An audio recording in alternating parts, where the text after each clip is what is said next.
چا سوال کړی ده چې زه منځونه کومه او ذکر هم کومه خو د قرض نه خلاصېږم.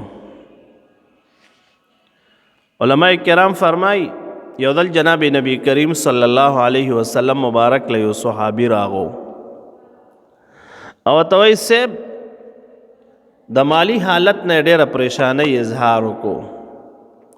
جناب نبی کریم صلی الله علیه وسلم مبارک ورته یو طریقه وښودله، وی چې کله کور ته ځې نو بسم الله وایا، چې کور ته ننوځې بسم الله الرحمن الرحیم یا صرف بسم الله، او چې کور ته ننوځې نو سلام اچوه.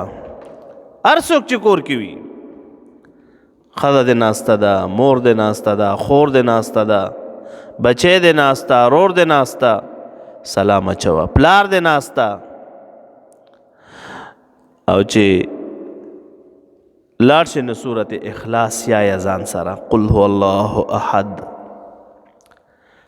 او چې څوک نه وي که نه کور کې نو په ځانو سلام اچوي شیخه، یا السلام علی رسول الله. نو چې دا وایي هغه صحابي مبارک چې دا عمل شروع کو څو ورځې بعد راغوي صاحب دومره مالونه مې شو چې څه انتهای نشته. او بل علماء کرام فرمایي کله چې ماښام منځو کې ماښام نو 11 ځلې درود شریف مخکې او 11 ځلې بعد، او دا آیت مبارک 313 مرتبه وایا ایاک نعبد ایاک نعبد و ایاک نستعین. دا وایا 313 مرتبه او مخکې او وروستو ترنه 11 ځلې درود شریف وایا او دې پسې بیا دعا کوه، الله پاک جل جلاله به د هر مشکل حل کوي. 11 ځل مخکې 11 ځلې وروستو درود شریف او ایاک نعبد و ایاک نستعین دا 313 مرتبه وایا.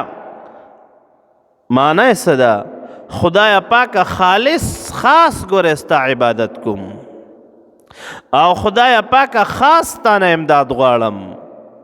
نو چې د خدای پاک جل شانه امداد چا سره شامل حال شي هغه به نه قرض پاتې کیږي او نه مشکل پاتې کیږي. نو ماښام مونځ نه پس 313 مرتبه ایاک نعبد و ایاک نستعین او مخکې او وروستو ترنه 11 ځلې په جناب نبی کریم صلی الله علیه وسلم مبارک باندې درود شریف وایا، درود شریف وایا او به دعا وکړه. اللهم ربنا ماښام مطلب دا د ټیم نه وي او نه شي بل ټیم ویا ماسخوتن نه وروسته کولی شي. اللهم ربنا آتنا في الدنيا حسنة وفي الآخرة حسنة وقنا عذاب النار.